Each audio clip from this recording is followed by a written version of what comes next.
إن الحمد لله أحمده وأستعينه من يهد الله فلا مضل له ومن يضلله فلا هادي له أشهد أن لا إله إلا الله وحده لا شريك له وأشهد أن محمدا عبده ورسوله أرسله بالحق بشيرا ونذيرا وداعيا إلى الله بإذنه وسراجا منيرا صلى الله تبارك وتعالى عليه وسلم. قال الله سبحانه وتعالى قل إن كنتم تحبون الله فاتبعوني يحببكم الله.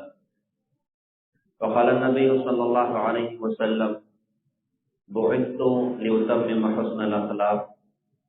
وفي رواية قال إنما بعثت لأتمم مكارم الأخلاق أو كما قال رسول الله صلى الله عليه وسلم. محترم بزرگوں، دوستوں، محترم دینی بہنوں، اللہ تعالیٰ کے ہم سب پر بڑے انعام ہیں، بڑے فضل ہیں۔ اللہ تعالیٰ نے بلا استحقاق ہم سب کو جناب محمد رسول اللہ صلی اللہ علیہ وسلم کو امتی بنائے۔ یہ وہ سعادت اور نعمت ہے کہ اللہ کی قسم ساری دنیا کے اسباب بھی اکٹھے ہو جائیں، اس سعادت اور نعمت کا بدل نہیں ہوتا۔ کسی انسان کو ساری دنیا سونا بنا کے گفٹ کر دی ہے، لیکن حضرت محمد صلی اللہ علیہ وسلم کی نسبت سے محروم کر دیا جائے، اللہ کی قسم اس سے زیادہ گھاٹے والا انسان دنیا میں کوئی بھی نہیں۔ اللہ تعالیٰ نے بہت بڑی نعمت عطا فرمائی، اللہ تعالیٰ نے بہت بڑی سعادت عطا فرمائی کہ اپنے حبیب حضرت محمد صلی اللہ علیہ وسلم کا اللہ تعالیٰ نے ہم سب کو امتی بنا دی۔ یہ وہ سعادت ہے جس کی تمنائیں انبیاء علیہ السلام نے بھی اللہ تعالیٰ سے کی ہے کہ اللہ تعالیٰ ہمیں اپنے حبیب حضرت محمد صلی اللہ علیہ وسلم کو امتی بنا دیجیے۔ آپ اس کائنات میں سب سے زیادہ عظیم ہیں، آپ اس کائنات میں سب سے زیادہ عظیم مقام والے ہیں۔ اللہ تعالیٰ نے آپ کی برکتوں سے کائنات کے نظام بنائے بھی ہیں اور چلائے بھی۔ آپ کی شخصیت وہ شخصیت ہے کہ حضرت محمد صلی اللہ علیہ وسلم کی برکتوں سے آدم علیہ السلام کی توبہ کو اللہ تعالیٰ نے شرف قبولیت عطا فرمائی۔ آپ کی شخصیت وہ شخصیت ہے کہ جہاں کوئی نہ پہنچا وہاں پر اللہ تعالیٰ نے ہمارے نبی حضرت محمد صلی اللہ علیہ وسلم کو پہنچایا۔ کائنات کی تاریخ میں آپ سے پہلے کوئی عرش پر پہنچ نہ سکا اور قیامت تک کوئی اللہ کے عرش پر نہیں جا سکتا۔ حضرت محمد صلی اللہ علیہ وسلم کی ذات اقدس وہ ہیں کہ جن کو اپنے عرش پر بلا کر اللہ تعالیٰ نے اپنا آپ دکھایا، اپنے سے ہم کلامی کا شرف بخشا اور اپنے روبرو کھڑا کر کے اللہ تعالیٰ نے جناب محمد رسول اللہ صلی اللہ علیہ وسلم سے کلام فرمایا۔ السلام علیکم ایھا النبی کا خطاب اللہ تعالیٰ نے حضرت محمد صلی اللہ علیہ وسلم کو عطا فرمایا۔ تو ہمارے لیے بڑی سعادت ہے، ہمیں اس پر کبھی کبھی صلاۃ الشکر پڑھ لینی چاہیے، بلکہ اللہ موقع دے روز پڑھ لینی چاہیے۔ میں کہتا ہوں کسی کو 1 کروڑ مل جائیں اچانک میں، بے امید نہیں تھی، کوئی بندہ دنیا سے جانے کا وقت ہے، بڑے مال اللہ نے دے کے رکھے، اب موت کا وقت آیا تو اس نے وصیت کی کبھی میری پراپرٹی میں سے قاری ریحان کو 1 کروڑ روپے گفٹ کر دیے، تو میرے خیال سے قاری صاحب ساری رات صلاۃ الشکر تو پڑھیں گے اور 2-4 دن کے روزے رکھ ڈالیں، یار اپنا تو کام ہی ہوگی۔ چلو قاری صاحب تو بے نیاز آدمی ہوتے ہیں، ہم اپنی ذات کا ہی کہنے ہیں بھائی اگر 1 کروڑ مل جائے مٹ جانے والی دنیا، تو انسان اس کے ملنے پر ساری رات صلاۃ الشکر پڑھ سکتا ہے اور کئی دن کے نفل و روزے رکھ سکتا ہے۔ تو کیا ہم نے کبھی اپنی نبی حضرت محمد صلی اللہ علیہ وسلم کی نسبت مل جانے کی وجہ سے بھی کبھی صلاۃ الشکر پڑھی کہ اللہ تعالیٰ نے کتنی بڑی دولت عطا فرما دی، اللہ نے کتنی بڑی نعمت عطا فرما دی، کیا عالی شان مقام جناب محمد رسول اللہ صلی اللہ علیہ وسلم کا۔ میں ایک بڑی پیاری حدیث آپ کی خدمت میں پیش کرنا چاہوں۔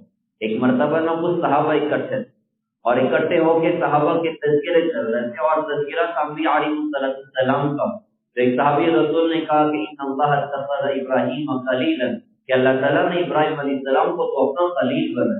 ایک دوسرے صحابی نے کہا کہ موسیٰ کلمہ تکلیما، اور موسیٰ علیہ السلام کو اللہ تعالیٰ نے اپنے سے کلامی کا شرف عطا فرمایا۔ ایک صحابی رسول کہنے لگے کہ عیسیٰ کلمۃ اللہ و روحہ، اور عیسیٰ علیہ السلام تو اللہ کے کلمہ ہیں اور اللہ کی روح ہیں۔ ایک صحابی رسول کہنے لگے کہ آدم اصطفیٰ اللہ، اور آدم علیہ السلام کو اللہ پاک نے برگزیدہ بنایا۔ اتنے میں ہمارے آقا حضرت محمد صلی اللہ علیہ وسلم تشریف لے کر آ گئے. آپ آئے اور آپ نے ارشاد فرمایا کہ قد سمعت کلامکم وعجبکم، میں نے تمہاری باتوں کو بھی سنا اور تمہارے تعجب کو بھی میں نے محسوس کیا. پھر ارشاد فرمایا کہ ان ابراہیم خلیل اللہ وهو كذلك وموسى نبی اللہ وهو كذلك وعیسی روح اللہ وکلمته وهو كذلك وآدم اصطفاه اللہ وهو كذلك. کہا کہ بے شک ابراہیم علیہ السلام اللہ کے خلیل، اس میں کوئی شک نہیں. موسیٰ علیہ السلام اللہ کے کلیم، اس میں کوئی شک نہیں. عیسیٰ علیہ السلام اللہ کے کلمہ اور اللہ کی روح، اس میں کوئی شک نہیں. اور آدم علیہ السلام اللہ پاک کے برگزیدہ، اس میں کوئی شک نہیں. لیکن آگے بڑی عجیب شان کے ساتھ ارشاد فرمایا کہ الا وانا حبیب اللہ ولا فخر، سن لو میں اللہ کا حبیب ہوں، میں یہ بات بطور فخر نہیں کہتا. اللہ پاک نے مجھے اپنا حبیب بنایا. کیا شان عطا فرمائی، کیا مقام عطا فرمایا. موسیٰ علیہ السلام سے یہ معاملہ طے ہوا کہ اپنی قوم کے 70 لوگوں کو لے کر آ جاؤ. اب موسیٰ علیہ السلام اللہ کے عشق میں، اللہ کی محبت میں کہ اللہ سے بات کرنے جا رہے، 70 لوگوں کو لے کر چلے. لیکن عشق و محبت میں کیفیت وہ بنی کہ بڑی تیزی کے ساتھ وہ آگے بڑھ گئے اور قوم پیچھے رہ گئی. تو اللہ پاک نے موسیٰ علیہ السلام سے سوال کیا کہ ما عجلک عن قومک یا موسیٰ، موسیٰ تم اتنا دوڑ کے کیوں آگے؟ اس طرح ہے کہ قوم پیچھے رہ گئی. تو موسیٰ علیہ السلام نے اللہ پاک سے عرض کیا کہ عجلت الیک رب لترضی، میرے رب میں اس لیے دوڑ کے آیا کہ آپ راضی ہو جائیں، آپ خوش ہو جائیں. تو ایک طرف تو موسیٰ کلیم اللہ، ان کے مقام میں کوئی شک نہیں کہ بڑا مقام اللہ پاک نے عطا فرمایا. ہم انبیاء علیہ السلام اور اللہ کے رسولوں میں کوئی فرق نہیں کرتے. ہم مانتے ہیں کہ سب اللہ کے رسول ہیں، لیکن بعض کا مقام بعض سے بڑا ہوا. تلک الرسل فضلنا بعضهم على بعض، اللہ نے خود فرمایا کہ ہم نے بعض کو بعض پر فوقیت عطا کی ہے. تو حضرت محمد صلی اللہ علیہ وسلم کا مقام دیکھیے. موسیٰ علیہ السلام نے کہا اللہ پاک میں اس لیے دوڑ کے آیا کہ آپ راضی ہو جائیں. اور دوسری طرف حضرت محمد صلی اللہ علیہ وسلم کی زندگی کے واقعات میں ایک عجیب واقعہ ملتا ہے. مکہ میں کچھ وقت ایسے آئے کہ 15 دن تقریباً گزر گئے، قرآن نہیں اترا، وہی کا سلسلہ روکا. تو مکہ کے کافروں نے کہنا شروع کیا کہ اس کے رب نے اس کو چھوڑ دیا ہے اور اس کا رب اس پر ناراض ہو گیا ہے. اب یہ باتیں سارے مکہ میں گشت کرتی تھی اور حضرت کے کان تک یہ بات پہنچتی تھی اور اللہ کے رسول کو بڑا درد بھی ہوتا تھا، لیکن آپ برداشت کر رہے. ایک مرتبہ ایسا ہوا، 15 دن گزر چکے تھے. امی جان حضرت خدیجہ رضی اللہ عنہا، انہوں نے ایک مرتبہ کہہ دیا کہ حضرت کہیں واقعی اللہ ناراض تو نہیں ہو گیا ہے؟ اتنا سارا وبیلا پورے مکہ میں کھڑا ہوا ہے اور آسمانی دنیا خاموش ہے، تو کیا بات ہے کہیں اللہ واقعی ناراض تو نہیں ہو گیا؟ تو حضرت امی جان حضرت خدیجہ کی طرف سے جب یہ جملے آقا کے کان میں پڑے تو ایک دم دل میں تکلیف محسوس ہوئی اور آپ پر عجیب ایک کیفیت طاری ہوئی. آسمانی دنیا پر ہلچل مچی اور اللہ تعالیٰ نے حضرت جبرائیل علیہ السلام کو گھوڑا دیا اور قرآن کی کتنی خوبصورت صورت لے کر وہ نازل ہو گئے.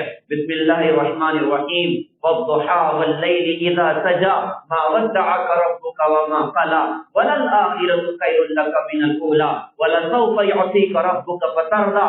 اخیر تک کیا خوبصورت شان ہمارے نبی کی بتائی، کیا خوبصورت الفاظ حضرت کے لیے اللہ پاک نے اتار دیے. والضحى مجھے روشن دن کی قسم، واللیل اذا سجى مجھے چھا جانے والی رات کی قسم. ما ودعك ربك وما قلى تیرے رب نے تجھے چھوڑا نہیں، تیرا رب تجھ پر ناراض نہیں. ہم علماء کرام کو اللہ جزائے خیر عطا فرمائے. اس کے بھی الگ الگ ترجمے کیے. ایک عالم صاحب تھے، انہوں نے اس کا ترجمہ کیا تھا والضحى مجھے تیرے روشن علموں کی قسم، واللیل اذا سجى مجھے تیری ستاری کی چادر کی قسم جس میں تو اپنی امت کے گناہگاروں کو چھپا لیتا ہے. ما ودعك ربك وما قلى تیرے رب نے تجھے چھوڑا نہیں، تیرا رب تجھ پر ناراض نہیں. ایک اور ترجمہ اور تفسیر کی گئی والضحى اے میرے نبی مجھے تیرے روشن چہرے کی قسم، واللیل اذا سجى مجھے تیری سیاہ زلفوں کی قسم. ما ودعك ربك وما قلى تیرے رب نے تجھے چھوڑا نہیں، تیرا رب تجھ پر ناراض نہیں. وللآخرة خير لك من الأولى اگلی آپ کے لیے پچھلی سے بہت بہتر ہے. اور کیا عجیب شان مصطفیٰ اللہ پاک نے ارشاد فرمائی ولسوف يعطيك ربك فترضى. نبی جی آپ کو آپ کا رب عنقریب اتنا دے گا کہ آپ راضی ہو جائیں. یا موسیٰ کلیم اللہ سے پوچھا دوڑ کے کیوں آئے؟ کہ اللہ اس لیے دوڑا کہ آپ راضی ہو جائیں. اور یا محمد الرسول اللہ صلی اللہ علیہ وسلم سے ارشاد فرمایا کہ آپ کو اتنا دوں گا کہ آپ راضی ہو جائیں، آپ خوش ہو جائیں۔ تو اللہ کے رسول نے ارشاد فرمایا تھا الا وانا حبیب اللہ ولا فخر، سن لو میں اللہ کا حبیب ہوں، میں یہ بات بطور فخر نہیں کہتا۔ انا اول شافعین و اول مشفعین یوم القیامہ ولا فخر، میں وہ ہوں جو قیامت کے میدان میں سب سے پہلے شفاعت کرے گا، اور جس کی سفارش اور شفاعت کو اللہ شرف قبولیت عطا کرے گا، میں یہ بات بطور فخر نہیں کہتا۔ انا اول من يحرق حلق الجنۃ فیفتح اللہ لی فیدخلنیہا ومعی فقراء المؤمنین ولا فقر، آپ سے فرمائیں کہ میں وہ ہوں جو سب سے پہلے جنت کا دروازے کی کنڈی کھٹکھٹائے گا، اور میرے کھٹکھٹانے پر اللہ اس کو میرے لیے کھولے گا اور میں جنت میں داخل ہوں گا، اور میرے ساتھ فقراء مومنین میرے ساتھ جنت میں داخل ہوں گے۔ میں یہ بات بطور فخر نہیں کہتا۔ انا اکرم الاولین والآخرین ولا فقر، میں کل کائنات کے اولین اور آخرین میں سب سے زیادہ قابل اکرام ہوں، سب سے زیادہ قابل اعزاز ہوں، میں یہ بات بطور فخر نہیں کہتا۔ کیا شان والی شخصیت اللہ پاک نے مجھے اور آپ کو عطا فرمائی، کیا مقام والی شخصیت اللہ پاک نے مجھے اور آپ کو عطا فرمائی۔ میرے پیارے بھائیوں، یہ سعادت کی بات ہوگی کہ ہم حضرت محمد صلی اللہ علیہ وسلم کی زندگی کی قدر کریں، آپ کی اداؤں کی قدر کریں، آپ کی پاکیزہ زندگی کو اپنی زندگی میں جگہ دیں۔ ایک بات ہم اکثر عرض کرتے ہیں، کچھ بنے نہ بنے عاشق رسول بن جائیں، کچھ بنے نہ بنے غلام رسول بن جائیں، کچھ بنے نہ بنے غلام مصطفیٰ بن جائیں۔ آخرت میں اللہ کسی سے نہیں پوچھیں گے بتاؤ تم خان تھے یا پٹھان تھے، تم امیر تھے یا غریب تھے، تم شیخ تھے یا سید تھے، تم انصاری تھے یا منصوری تھے۔ اللہ ہر ایک سے پوچھے گا بتاؤ تم محمدی تھے کہ نہیں تھے، بتاؤ تم میرے نبی کے غلام تھے کہ نہیں تھے۔ میرے پیارے بھائیوں، محترم دینی بہنوں، اللہ تعالیٰ نے ہمیں اپنے نبی کی نسبت عطا فرمائی، اپنے نبی کی برکتوں سے کامل دین عطا فرمایا۔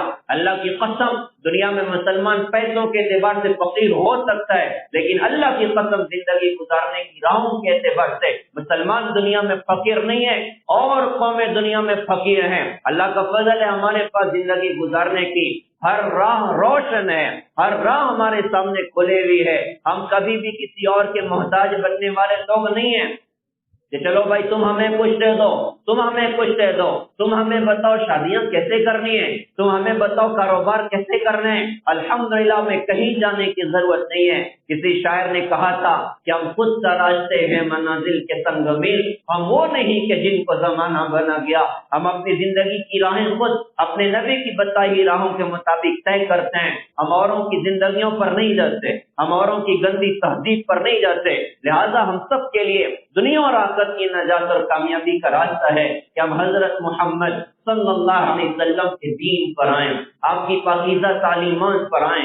اللہ کے رسول نے ہم سے بڑا پیار کیا، اللہ کے رسول نے ہم سے بڑی محبت کی، اور اللہ کے رسول حضور پاک صلی اللہ علیہ وسلم چاہتے تھے میرا قیامت تک آنے والا امتی میری پاکیزہ تعلیمات کے مطابق اپنی زندگی کو گزارے، میرے پاکیزہ دین کے مطابق اپنی زندگی کو گزارے۔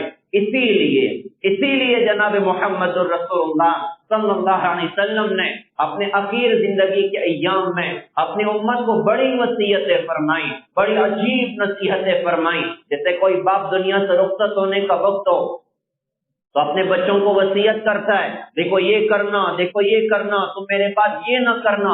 حضرت محمد صلی اللہ علیہ وسلم آپ کو جب اللہ پاک کی طرف سے اشارے مل گئے کہ نبی جی آپ کے دنیا سے جانے کی گھڑیاں اب قریب آ رہی، آپ کے دنیا سے جانے کے وقت اب قریب آ رہے ہیں، تو اللہ کے رسول حضور پاک صلی اللہ علیہ وسلم ایک شفیق باپ کی طرح، بلکہ اس سے بھی زیادہ پیارے بھائیوں محبت کے ساتھ، درد کے ساتھ اپنی قیامت تک آنے والی امت کو بڑے اہم پیغام دیے، بڑی اہم وصیتیں فرمائیں۔ آپ کا حج کا موقع تھا، اللہ نے آپ پہ سورہ اتار دی تھی اذا جاء نصر اللہ والفتح ورأيت الناس يدخلون في دين الله افواجا فسبح بحمد ربك واستغفر انه كان توابا۔ اس سورت کے اترتے ہی ہمارے نبی سمجھ گئے میرے دنیا سے جانے کی گھڑی اب قریب آ رہی، میرے دنیا سے جانے کا وقت اب قریب آ رہا ہے، اس لیے آپ نے حج کے موقع پر 1.25 لاکھ صحابہ کا مجمع جہاں پر اکٹھا تھا، تو ظاہر میں تو سامنے 1.25 لاکھ صحابہ تھے، لیکن اللہ کی قسم میرے آپ کی آقا کی آنکھوں کے سامنے قیامت تک آنے والی امت سے آپ کا پیغام بظاہر تو 1.25 لاکھ کے لیے تھا، لیکن انڈائریکٹلی قیامت تک آنے والی امت کو ایک عجیب پیغام دیا جناب محمد الرسول اللہ صلی اللہ علیہ وسلم نے۔ اور اللہ کی قسم کیا درد تھا، اللہ کی قسم کیا غم تھا، اللہ کی قسم کیا فکر تھی اپنی امت کی۔ آپ نے ارشاد فرمایا کہ دیکھو اللہ نے اپنے دین کو مکمل کر دیا، جو کمی کرے گا وہ بھی مردود ہے، جو زیادتی کرے گا وہ بھی مردود ہے۔ ایک بات ارشاد فرمائی کہ نہ تو عربی کو عجمی پر، نہ عجمی کو عربی پر، نہ کالے کو گورے پر، نہ گورے کو کالے پر کوئی فضیلت ہے۔ اصل فضیلت کی جو بات ہے ان اکرمکم عند اللہ اتقاکم، اللہ کے نزدیک قابل اکرام وہ ہے جو تقوی والا ہے۔ ایک بات ارشاد فرمائی کہ سود تھا اور لوگوں کی گردنوں پر چڑھتا تھا، میں سود کے باطل ہونے کا اعلان کرتا ہوں، اور میرے خاندان میرے چچا حضرت عباس رضی اللہ تعالیٰ عنہ جن کا سود لوگوں کی گردن پر ہے، میں اپنی طرف سے اس سود کی معافی کا اعلان کرتا ہوں کہ اب سود تمہیں لوٹانے کی ضرورت نہیں ہے۔ حضرت عباس رضی اللہ عنہ سے کسی نے کہا کہ آپ کے بھتیجے نے اعلان کر دیا کہ آپ کا جتنا سود لوگوں کی گردن پر ہے میں سب کے معاف کرنے کا اعلان کرتا ہوں۔ حضرت عباس رضی اللہ عنہ بڑے خوش ہوئے اور خوش ہو کر کہا کہ میرے نبی نے صرف سود کے معاف کرنے کا اعلان کیا، میں اصل رقم کے بھی معاف کرنے کا اعلان کرتا ہوں۔ علماء نے فرمایا کہ ان کی اس سخاوت پر اللہ نے ان کے خاندان کو 400 سال کی حکومت اللہ پاک نے عطا فرمائی۔ تو آپ کا حج کا خطبہ ہو رہا ہے اور آپ یہ باتیں اپنی امت کو بڑے درد کے ساتھ ارشاد فرما رہے ہیں۔ آپ نے ایک سوال کیا الا هل بلغت، کیا میں نے تم تک دین پہنچا دیا؟ تو صحابہ نے کہا جی قد بلغت الرسالہ وادیت الامانہ ونصحت الامہ، آپ نے رسالت کا حق ادا کر دیا، آپ ہمارے ساتھ خیر خائی کا معاملہ آپ نے کیا، آپ ہماری ہر خیر آپ ہمیں دے کر جا رہے ہیں، آپ نے اللہ کو اس موقع پر گواہ بنایا۔ اللہم اشہد اللہم اشہد اللہم اشہد علی ھذا، اللہ تو گواہ ہو جا، یہ سارے کہہ رہے ہیں کہ میں نے تیرا پیغام ان تک پہنچا دیا۔ اور ایک بات اس کے بعد ارشاد فرمائی الا فلیبلغ الشاہد الغائب، جو یہاں پر حاضر ہیں وہ غائبین تک میرے دین کے پیغام کو پہنچا دیں۔ ایک بات بڑے درد کے ساتھ ارشاد فرمائی، آپ نے فرمایا سنو میں کل آخرت میں حوض کوثر پر میں تمہارا منتظر رہوں گا، میں تمہارا انتظار کروں گا، میں تمہارا انتظار میں رہوں گا۔ اور ایک بات ارشاد فرمائی کہ میں تمہیں اللہ کا واسطہ دے کے کہتا ہوں کہ بدعملی کر کے کل آخرت میں میرے چہرے کو رسوا مت کر دے۔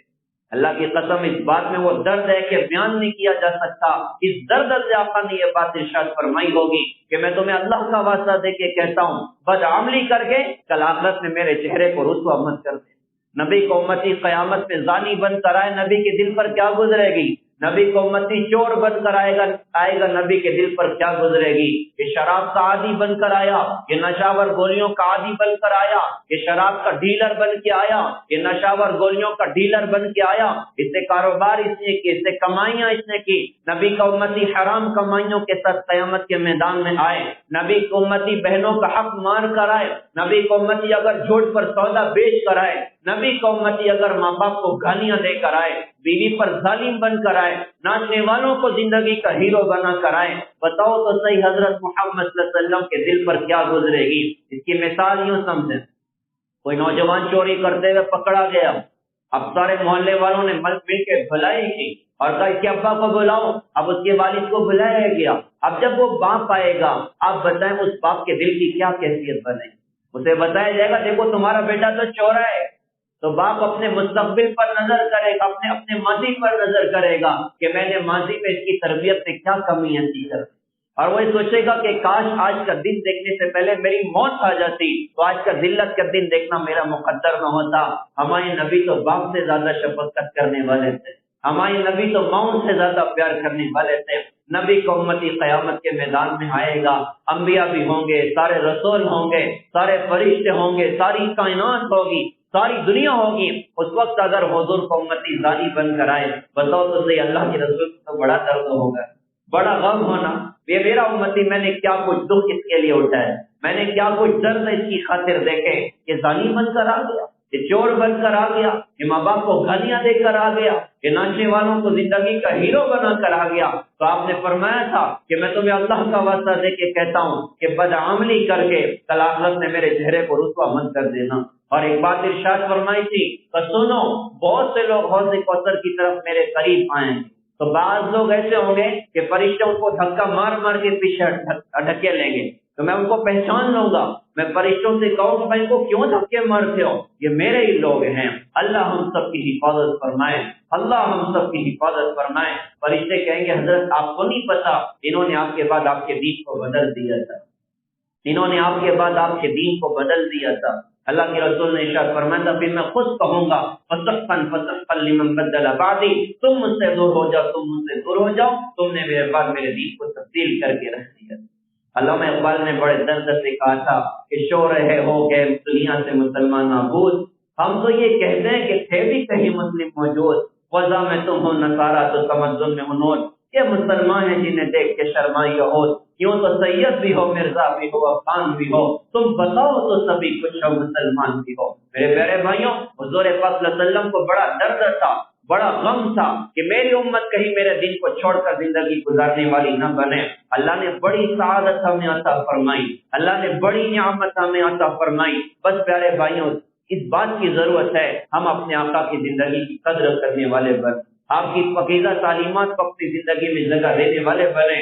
اللہ کی قسم، اللہ پاک اسے دنیا بھی بنا کے دکھائے گا، اللہ آخرت بھی بنا کے دکھائے گا۔ آپ کو اللہ نے بڑی شان کے ساتھ بھیجا، ربیع الاول کا مبارک مہینہ، اللہ تعالیٰ کے نبی حضرت محمد صلی اللہ علیہ وسلم ایسی عجیب شخصیت ہیں، خاص مہمانوں تو ان کے استقبال کے لیے خاص انداز بھی ہوا کرتے ہیں اور پہلے سے تیاریاں بھی ہوا کرتی ہیں، اور کوئی بڑی شخصیت کی آمد ہو جائے تو مہینوں پہلے سے اعلان شروع ہو جاتے ہیں، بھائی فلاں پیر صاحب آنے والے ہیں، فلاں شیخ صاحب آنے والے ہیں، فلاں بزرگ آنے والے ہیں، اس کائنات کے سب سے بڑے پیر صاحب، اس کائنات کے سب سے بڑے ہمارے آقا جناب محمد رسول اللہ صلی اللہ علیہ وسلم، تو ان کی آمد کا اعلان آدم علیہ السلام کی زبانی بھی اللہ پاک نے دنیا میں کروایا، اور آپ کے بعد دنیا میں ہر آنے والا نبی رسول حضرت محمد صلی اللہ علیہ وسلم کی آمد کا اعلان لے کر آئے کہ ایسی عجیب اور عظیم شخصیت کو اللہ تعالیٰ دنیا میں بھیجنے والا، ساری کائنات کی چکی کو اللہ تعالیٰ نے چلایا اپنے حبیب حضرت محمد صلی اللہ علیہ وسلم کے، اور ایسے عجیب اعزاز عطا فرمائے، ہر شے چن کر عطا فرمائی، ہر شے چن کر عطا فرمائی، خاندان چنا ہوا دیا، خاندان کائنات کا سب سے عظیم خاندان اللہ نے اپنے نبی کو دیا۔ حضرت جبرائیل نے کہا تھا حضرت میں نے پوری کائنات کا چکر لگایا لیکن بنی ہاشم سے افضل اور بہتر خاندان پوری کائنات میں کوئی بھی نہیں، اللہ نے ہمارے نبی کو خاندان چن کر عطا فرمائے۔ ہاشم پوری دنیا میں سب سے زیادہ سخاوت عرب میں، اور عرب کا سب سے زیادہ سخی آدمی حضرت ہاشم ہمارے نبی کے پردادا، تو پردادا اللہ پاک نے چنا ساری کائنات میں سے کہ میرے نبی کا پردادا کون ہوگا، تو حضرت ہاشم کو اللہ پاک نے آپ کا پردادا بنا دیا۔ حضرت عبد المطلب دادا ہیں، آپ کا انتخاب ہوا۔ حضرت عبد المطلب کون ہیں؟ یہ وہ ہیں جنہیں اللہ پاک نے پوری دنیا کے مرکز بیت اللہ کا متولی بنایا، اللہ نے آپ کے دادا کا انتخاب فرمایا، آپ کے دادا کا اللہ تعالیٰ نے انتخاب فرمایا۔ عبد المطلب کو اللہ نے 10 بیٹے عطا فرمائے، ان کے نام بھی بڑے عجیب عجیب ہیں، کسی کا نام ہے عبد الحارث کھیتی کا بندہ، کسی کا نام ہے عبد شمس سورج کا بندہ، کسی کا نام ہے عبد لات بت کا بندہ، کسی کا نام ہے عبد مناف بت کا بندہ، کسی کا نام حارث، کسی کا نام حمزہ، کسی کا نام عباس، کوئی نام ہمارے نبی کی شان سے میچ نہیں ہوتا۔ کائنات کے سب سے عظیم نبی ہوں اور ان کے والد کا نام ہو عبد شمس سورج کا بندہ، کیا یہ ٹھیک ہے؟ ان کے والد کا نام ہو بت کا بندہ، کیا یہ شان سے میچ ہوتا ہے؟ بالکل نہیں ہوتا۔ اللہ نے عبد المطلب کو ایک بیٹا عطا فرمایا جس کا نام رکھا گیا عبداللہ، اللہ کا بندہ۔ اس کائنات میں سب سے عظیم اللہ کے بندگی کے مقام پر کوئی ہے، ہمارے آقا جناب محمد رسول اللہ صلی اللہ علیہ وسلم ہے۔ سبحان الذي اسرا بعبده ليلا من المسجد الحرام الى المسجد الاقصى، تو بندگی کا سب سے عظیم مقام اللہ نے حضرت محمد صلی اللہ علیہ وسلم کو عطا فرمایا۔ آپ کے والد کا انتخاب ہوا، آپ کی ماں حضرت آمنہ کا انتخاب ہوا، آمنا امن سے ہے، اور ہمارے نبی ساری دنیا میں بدامنی ہے، ساری دنیا میں فساد ہے، اس فساد کو کون ختم کرے گا، اس بدامنی کو کون ختم کرے گا؟ وہ میرا امن والا نبی ختم کرے گا۔ تو ماں کا انتخاب ہوا کہ ماں کا نام ہوگا آمنہ، جو امن سے ہے۔ دودھ پلانے تو بہت ساری عورتیں آئی تھی کہ بھائی بچوں کو گود لینے، قریب کچھ 300-400 کے قریب بنو سعد سے عورتیں آئی تھی، اچھا اور بھی علاقوں سے آتی تھی، لیکن علاقہ بھی اللہ نے چن کر دیا جس علاقے میں میرے نبی کی زندگی کے 3 سال گزرنے، اللہ نے بنو سعد کی وادی طے فرما دی۔ سعد کے معنی نیک بخت ہیں، سعد کے معنی نیک بخت ہیں۔ وادی کا انتخاب ہوا، آئی تو کئی سو عورتیں تھی، کوئی بھی عورت گود لے سکتی تھی، لیکن جس عورت کا انتخاب اللہ پاک کی طرف سے ہوا اس عورت کا نام تو حلیمہ، حلم سے ہے، برداشت سے ہے، اور اس کائنات میں سب سے زیادہ حلیم پوری مخلوقات میں جناب محمد رسول اللہ صلی اللہ علیہ وسلم ہے۔ تو دودھ پلانے والی خاتون کا اللہ پاک کی طرف سے انتخاب ہوا، ابا کا انتخاب ہے، شہر کا انتخاب ہے۔ اللہ دنیا میں کہیں بھی اپنے نبی کو وجود دے سکتا تھا، لیکن مکہ کی زمین کا انتخاب فرمایا۔ مکہ کو عربی میں بکہ بھی کہتے ہیں، پوری دنیا کا سینٹر سے جو بات چلتی ہے نا، وہ ہر جگہ بالکل یکساں پہنچتی ہے۔ تو اللہ نے اپنے حبیب کے لیے پوری دنیا کا سینٹر چنا کہ میرے نبی کا دین ساری 7 بر اعظم کے لیے، لہذا یہاں سے جو بات چلے گی سب جگہ یکساں پہنچے گی۔ تو مکہ کا انتخاب کر دیا، ہر شے اللہ پاک نے حضرت محمد صلی اللہ علیہ وسلم کو چن کر عطا فرمائی۔ میرے پیارے بھائیوں، ہم اپنے نبی کی ذات اقدس کی قدر کرنے والے بن، اچھا کس شان کے ساتھ بھیجا، کس شان کے ساتھ حضرت کو اللہ تعالیٰ نے دنیا میں بھیجا۔ پوری کائنات اندھیرے میں ڈوب چکی ہے، کفروں کی ظلمت میں ڈوب چکی ہے، حضرت آمنہ کے بطن سے ایک سورج طلوع ہوا جس نے قیامت تک کے لیے روشنی کے انتظام کر دیے، جس کی برکتوں سے قیامت تک کے لیے ہدایت کے اللہ تعالیٰ نے انتظام کر دیے۔ حضرت آمنہ فرماتی ہے 9 مہینہ بچہ ماں کے پیٹ میں ہوتا ہے تو مجھے کوئی تکلیف نہیں ہوئی، 9 مہینہ کوئی تکلیف محسوس نہیں ہوئی، اور جب پیدائش کی رات آئی، حضرت محمد صلی اللہ علیہ وسلم کی پیدائش کی رات ہے، حضرت آمنہ فرماتی میں اپنے کمرے میں اکیلی تھی، کوئی اور نہ تھا، اچانک میں نے دیکھا کچھ خوبصورت عورتیں کمرے میں آ گئی، میں حیران تھی کہ یہ کون ہے، تو انہوں نے خود اپنا انٹروڈکشن شروع کیا، اور میں سے خاتون نے کہا کہ میں حضرت عیسیٰ کی والدہ مریم ہوں، اور یہ میرے ساتھ میں فرعون کی بیوی حضرت آسیہ ہیں، اور یہ موسیٰ علیہ السلام کے بہن کلثوم ہیں، اور یہ ڈھیر ساری یہ سب جنت کی حور ہیں۔ اس پاک ذات کے استقبال کے لیے اللہ نے ان کو دھرتی پر اتارا۔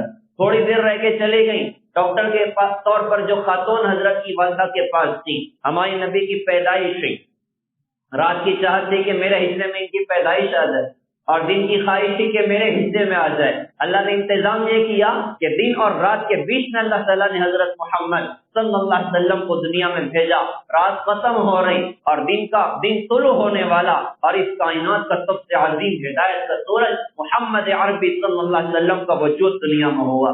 آپ کا وجود ہوا، پورا کمرہ مشک کی خوشبو سے بھر گیا۔ حضرت شفا جو تھی ڈاکٹر کے طور پر، وہ تو دیکھ کر حیران تھی، کیسی نرالی شان کا بچہ، چہرہ 24 رات کے چاند کی طرح سے چمک رہا ہے۔ وہ حضرت حسان بن ثابت رضی اللہ عنہ کا شعر بھی کیا خوبصورت ہے، وَأَحْسَنَ مِنْكَ لَمْ تَرَ قَطُّ عَيْنِي وَأَجْمَلَ مِنْكَ لَمْ تَلِدِ النِّسَاءُ خُلِقْتَ مُبَرَّأً مِنْ كُلِّ عَيْبٍ كَأَنَّكَ قَدْ خُلِقْتَ كَمَا تَشَاءُ۔ اے میرے نبی، آپ کے جیسا حسین میری آنکھ نے کبھی نہ دیکھا، آپ کے جیسا جمال والا کسی ماں نے نہیں جنا، آپ ہر عیب سے پاک کر کے پیدا کیے گئے، گویا آپ ایسے بنائے گئے جیسا خود آپ نے اپنے لیے چاہا۔ کیا حسن جمال اللہ نے دیا کہ شفا دیکھ کر حیران ہے۔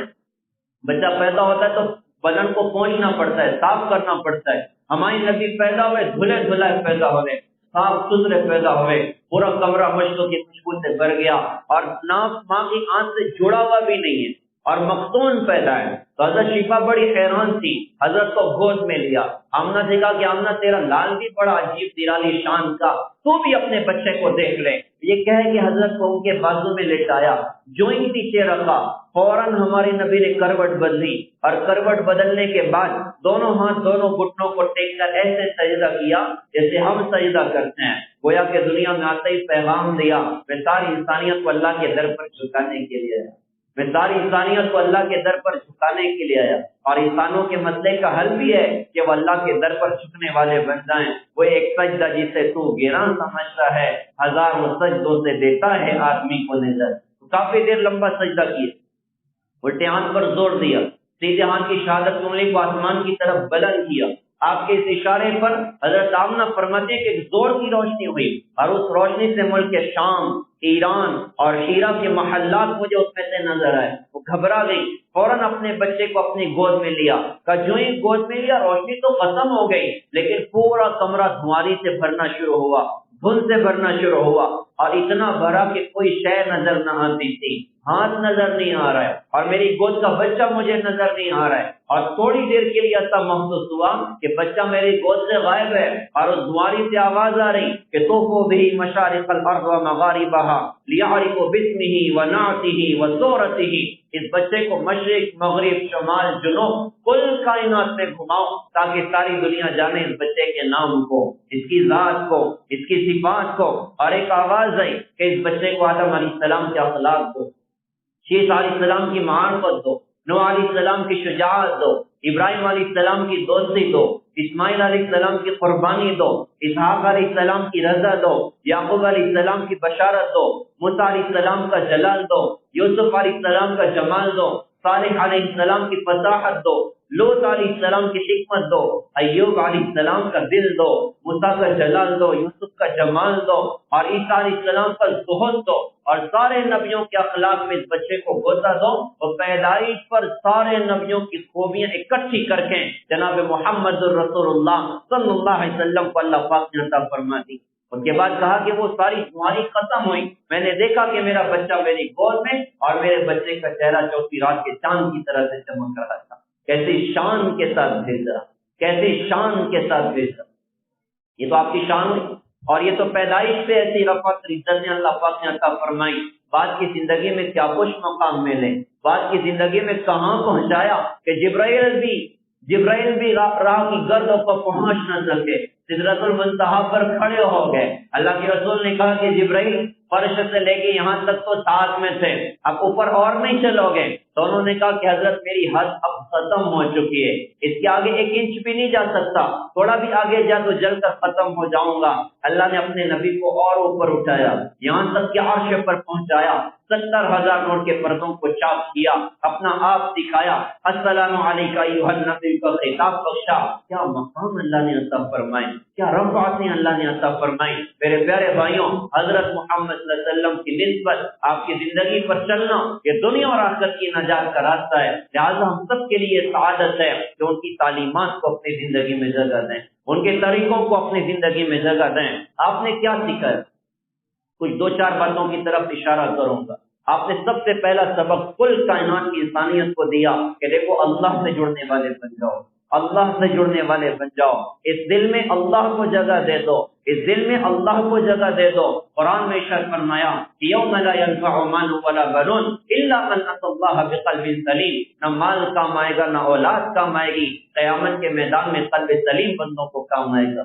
تو آپ نے سکھایا کہ دیکھو اللہ سے جڑ جاؤ، اس سے ہم سب کے لیے پیغام ہے، اور ہمارے بچے اور بچیوں کے لیے پیغام ہے کہ ہم اپنے بچوں کو سکھائیں کہ اللہ سے جڑنا ہے، اپنی بچیوں کو سکھائیں کہ اللہ اس کے رسول سے جڑنا ہے، اللہ اس کے رسول کو خوش کرنا ہے۔ یہ ہم سب کا بنیادی سبق ہے جو ہمیں خود بھی سیکھنا، اپنی اولاد کو بھی سکھانا ہے۔ اللہ کے رسول حضور پاک صلی اللہ علیہ وسلم نے حضرت عبداللہ ابن عباس رضی اللہ عنہ سے فرمایا تھا یا غلام انی اعلمک بکلمات احفظ اللہ یحفظک، احفظ اللہ تجدہ تجاہک، واذا سألت فاسأل اللہ، واذا استعنت فاستعن باللہ۔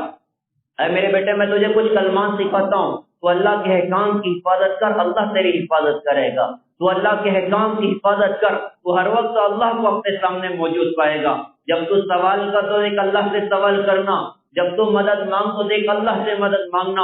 اور ارشاد فرمایا کہ وَعْلَمْ أَنَّ الْأُمَّةَ لَوِ اجْتَمَعُوا عَلَىٰ أَن يَنفَعُوكَ لَمْ يَنفَعُوكَ إِلَّا بِشَيْءٍ قَدْ كَتَبَ اللَّهُ لَكَ، فرمایا کہ ساری دنیا اکٹھی ہو جائے تجھے نفع پہنچانے کے لیے، اتنا ہی پہنچائے گی جتنا اللہ نے طے کر کے رکھا ہوا، اور ساری کائنات اکٹھے ہو جائے تجھے نقصان پہنچانے کے لیے تو اتنا ہی ہوگا جتنا اللہ نے تیرے لیے طے کر کے رکھا ہوا۔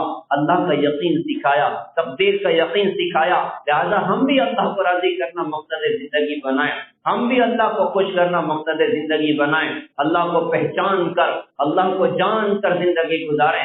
آج اللہ کی معرفت ختم ہو گئی، آج اللہ کی پہچان ختم ہو گئی۔ اللہ کو پہچاننے والوں کی زندگی کے انداز بدل جاتے ہیں، ان کی ترجیحات بدل جاتی ہیں۔ آج اللہ کو نہیں پہچان، جنہوں نے پہچانا تھا وہ جان قربان کرنے تیار ہوتے تھے، اللہ کے نام پر اپنی ذات کے سودے کرنے تیار ہوتے تھے۔ آج اللہ کو نہیں پہچانا تو سود پہ مسلمان سودا کرتا ہے، جھوٹ پہ مسلمان سودا کرتا ہے، مسلمان اللہ اس کی رسول کی نافرمانیوں کی طرف مسلمان کے قدم اٹھ رہے ہیں۔ کیا بات ہے کہ اللہ کو نہیں پہچانا؟ اگر اللہ کو پہچانتا تو کوئی مسلمان کبھی سود نہ کرتا، اگر اللہ کو پہچانتے تو مسلمان جھوٹ نہ بولتا، اگر اللہ کو پہچانتے تو مسلمان کے ہاتھ پہ شراب کے جام نہ چھلکتے، اگر اللہ کو پہچانتے تو کوئی مسلمان عورت بے پردہ ہو کے بازاروں کی زینت نہ بنتی، اگر اللہ کو پہچانتے تو کوئی مسلمان بہن ناچنے والیوں کو زندگی کا آئیڈیل نہ بناتے، اگر اللہ کو پہچانا ہوتا تو کوئی نوجوان ناچنے والوں کو زندگی کا ہیرو نہ بنتا۔ معاملہ یہ ہے کہ بس اللہ کو نہیں پہچانا ہے۔ تو پہلا سبق اللہ کی معرفت کا دیا، اللہ کو راضی کرنے کا دیا۔ دوسرا سبق اللہ کیسے راضی ہوگا؟ تو اللہ کے رسول حضور پاک صلی اللہ علیہ وسلم نے اپنی امت کو اعمال سکھائے کہ دیکھو عمل کی راہوں سے اللہ تعالیٰ راضی ہوتا ہے، عمل کی راہوں سے اللہ تعالیٰ خوش ہوتا ہے، لہذا آپ ایک خوبصورت عمل والی زندگی لے کر آئے جس میں نماز ہے، روزہ ہے، حج ہے، زکوٰۃ ہے، قرآن کی تلاوت ہے، اللہ ہے، آپ کی سنتوں کے اہتمام ہے۔ ہم اپنی زندگی میں اچھے اعمال کو جگہ دیں، اپنی زندگی کو اچھے اعمال سے مزین کریں، حضرت محمد صلی اللہ علیہ وسلم کی پاکیزہ تعلیمات سے مزین کریں، اللہ کی مدد اترے گی، اللہ کی طرف سے کام کے بنانے کے فیصلے کر دیے جائیں گے۔ آج کیا بات ہے مسلمانوں کے کام نہیں بن رہے ہیں؟ وجہ یہ ہے کہ اللہ اس کے رسول کے احکامات بھول رہے ہیں، اللہ اس کے رسول کے حکموں کو ذبح کیا جا رہا ہے۔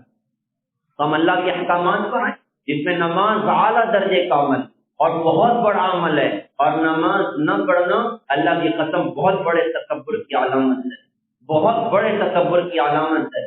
کوئی ایس پی مجھے فون کر دے یا آپ کو فون کر دے اور فون کر کے کہے کہ ابو سفیان بھائی یار میں آپ کا نا فین ہو گیا ہوں اور آپ سے دوستی کرنا چاہتا ہوں، اور یار میں آپ سے ملاقات کے لیے بھی آنا چاہتا ہوں، تو پہلی بات کہ ابو سفیان کو اتنا بولے گا کہ 10 لوگوں کو بتائے گا دیکھو ایس پی بھی میرا فین ہے، ٹھیک ہے، ایس پی مجھے فون کرتا ہے، اور ایس پی جب کہے گا کہ صاحب آپ ٹائم تو میں آ جاتا ہوں، تو میں کہوں گا یار نہیں صاحب آپ کیوں مجھ سے ٹائم مانگتے ہو، یار آپ بڑے آدمی، آپ جب بلاؤ گے میں آ جاؤں گا، آپ 3 بجے رات کو بلاؤ تمہارے دروازے پر رات میں کھڑا ہوں گا۔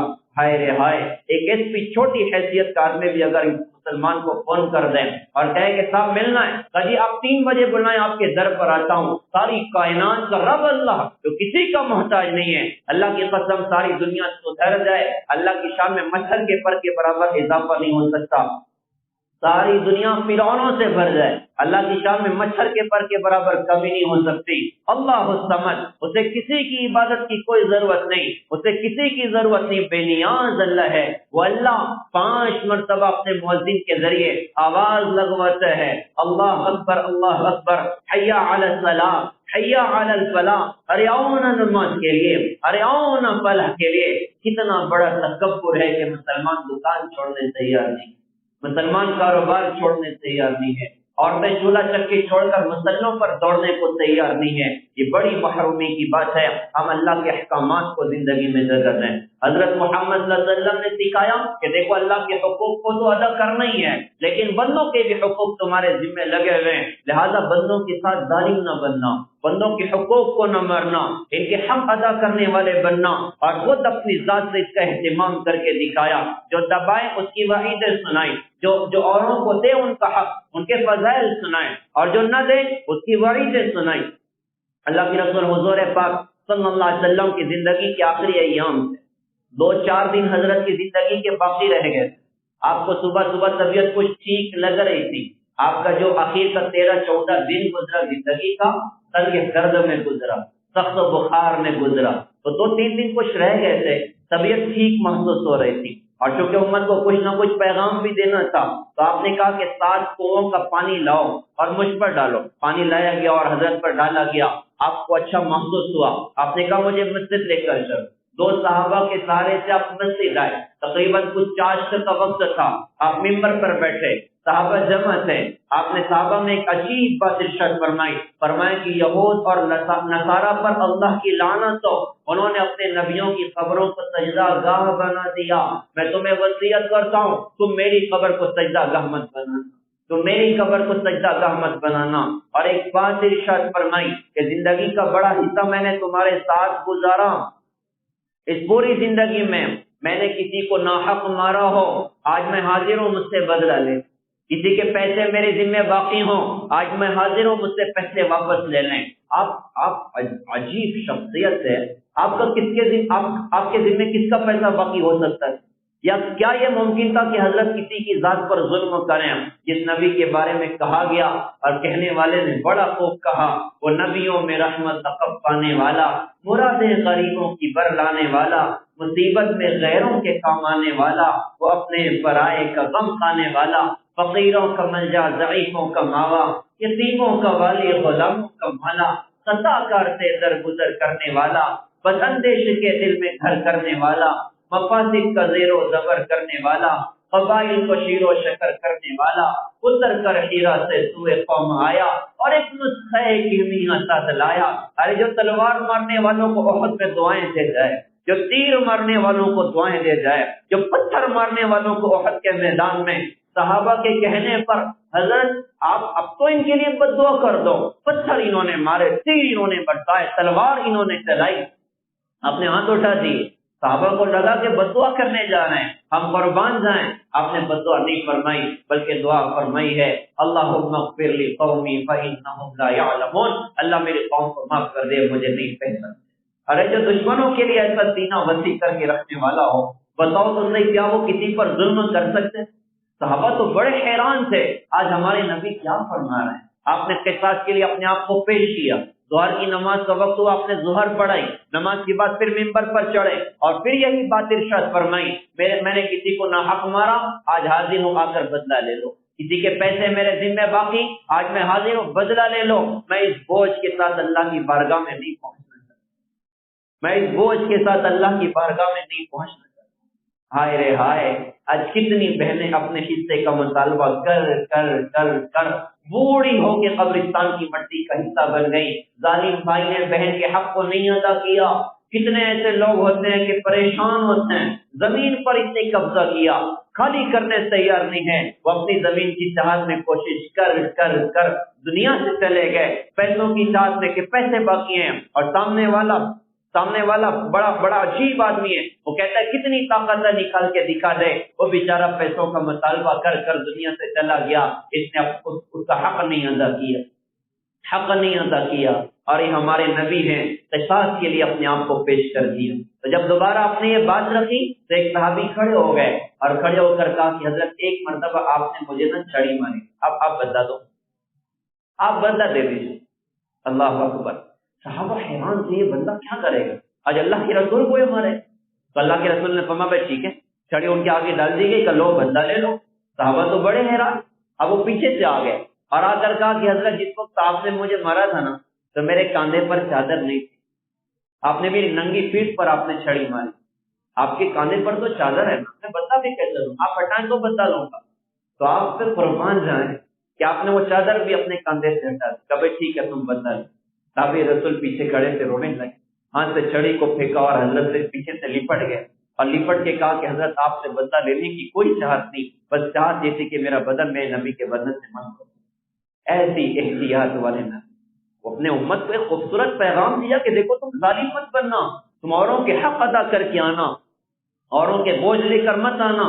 آپ نے صحابہ سے پوچھا بتاؤ میری امت کا فقیر کون ہے؟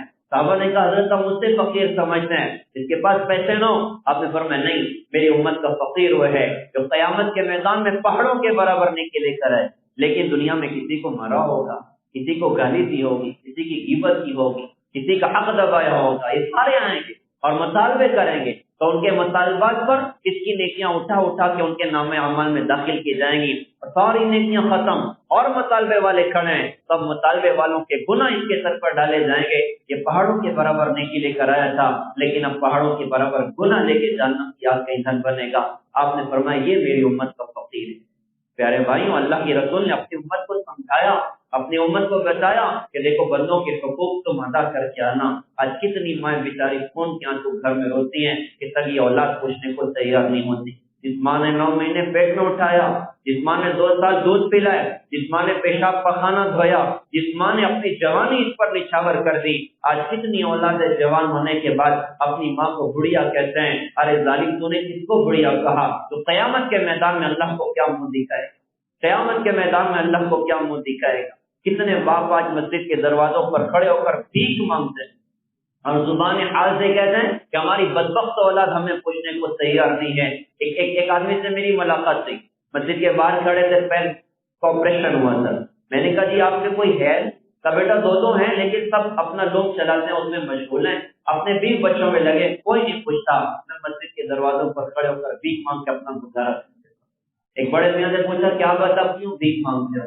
تو ان کے الفاظ ابھی بھی کان میں گونجتے ہیں۔ انہوں نے کہا کہ بیٹا مہنگائی بہت ہے، 3 بچے سب اپنی زندگی میں مست ہیں، کوئی دوڑتا، اس بوڑھے نے اپنی جوانی گھلائی تھی اپنی بچوں کی خاطر، آج جوان ہو گئے تو اپنے بوڑھے باپ کو ایک بچہ بھی پوچھنے کو تیار۔ تو حق ادا کرنا سکھایا، ہم ماں باپ کے ساتھ اچھا سلوک کریں، بیوی کے ساتھ اچھا سلوک کریں، بیوی شوہر کے ساتھ اچھا سلوک کریں، اپنے بچوں کی اچھی تربیت کریں، اپنے بچوں کو اپنے نبی کا دین سکھائیں۔ آج پڑوس والوں کے ساتھ ہمارا معاملہ اچھا ہونا چاہیے۔ ہم قربان ہیں اپنے نبی کی تعلیم پر۔ آپ نے فرمایا خدا یہ قسم و مومن نہیں، خدا یہ قسم و مومن نہیں، خدا یہ قسم و مومن نہیں۔ صحابہ نے کہا حضرت کون؟ آپ نے فرمایا کہ وہ خود پیٹ بھر کے کھا، اس کا پڑوسی بھوکا رہے۔ اس نے یہ نہیں فرمایا کہ پڑوسی مسلمان ہو، اس نے یہ نہیں فرمایا کہ مسلمان ہو اس کو کھلاؤ، بلکہ عام بات ارشاد فرمائی کہ خود تو پیٹ بھر کے کھا، اس کا پڑوسی بھوکا رہے۔ لگانا سکھایا، خرچ کرنا سکھایا۔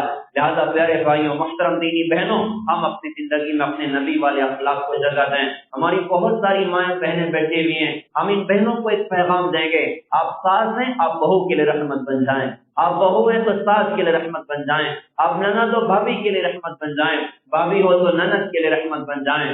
اللہ کے لیے ظالم نہ بنیں، اللہ کے لیے کسی کے گلے کی ہڈی نہ بنیں، اللہ کے لیے ظلم کر کے زندگی نہ گزاریں، ورنہ آخرت میں بڑی مشکلیں کھڑی ہو جائیں گی۔ ہمیں اپنے نبی کی پاکیزہ تعلیمات کو سیکھنا بھی ہے، عمل بھی کرنا ہے، اور انشاءاللہ سارے عالم میں زندہ بھی کرنا ہے۔ اس کے لیے دین کے کاموں میں بھی لگنا، دین کی محنتوں میں بھی لگنا۔ اللہ تعالیٰ سے دعا ہے اللہ پاک ہم سب کو سمجھ عطا فرمائیں، عمل کی اللہ تعالیٰ ہم سب کو توفیق عطا فرمائیں۔ ہم عام طور سے 3 بات عرض کرتے ہیں ساری امت سے کہ بھائی دین کو زندگی میں لانا ہے، ساری دنیا میں پھیلانا، اس کے لیے دیکھو 3 کام کرنا ہے۔ ایک کام یہ کرنا ہے کہ علماء سے جڑنا ہے، مدارس سے جڑنا ہے، صحیح دین کا علم حاصل کرنا ہے، موت نیت علماء، کاروبار علماء، تجارت علماء، تاکہ صحیح دین ہمیں پتہ چلے۔ دوسرا، جیسے بدن بیمار ہوتا ہے ہم ڈاکٹر کے پاس جاتے ہیں، ایسے روح بھی بیمار ہوتی ہے، حسد ہے، جلن ہے، بغض ہے، عداوت ہے، نہ بھائی بڑا بننے کا جذبہ ہے، بد نظری ہے اور بد اخلاقی ہے، یہ سب بربادیوں والے جذبے ہیں۔ ان کو ختم کرنے کے ساتھ اللہ والوں کی صحبت ہے، اللہ والوں کا ساتھ ہے۔ ہمارے بزرگ سے حکیم اختر صاحب رحمۃ اللہ علیہ، انہوں نے بڑے پیارے اشعار کہے تھے۔ انہوں نے کہا تھا کہ میری زندگی کا مقصد، میری زیست کا سہارا، تیرے عاشقوں میں جینا، تیرے عاشقوں میں مرنا۔ مجھے کچھ خبر نہیں تھی تیرا درد کیا ہے یا رب، تیرے عاشقوں سے سیکھا تیرے سنگ در پہ مرنا۔ کسی اہل دل کی صحبت جو ملی کسی کو اختر، اسے آ گیا ہے جینا، اسے آ گیا ہے مرنا۔ ہم اللہ والوں سے دوستیاں کریں۔ اور پھر ایک دعوت و تبلیغ کی خوبصورت محنت ہے، مثبت بن کر اخلاق کے ساتھ، نرمی کے ساتھ، محبت کے ساتھ اس دل میں ہر مسلمان کے لیے جگہ رکھ کر دنیا میں پھرنا کہ ہمارے نبی کا دین دنیا میں زندہ ہو جائے۔ اللہ تعالیٰ ہم سب کو قبول فرمائیں، عمل کی توفیق دے۔ سیرت کی ایک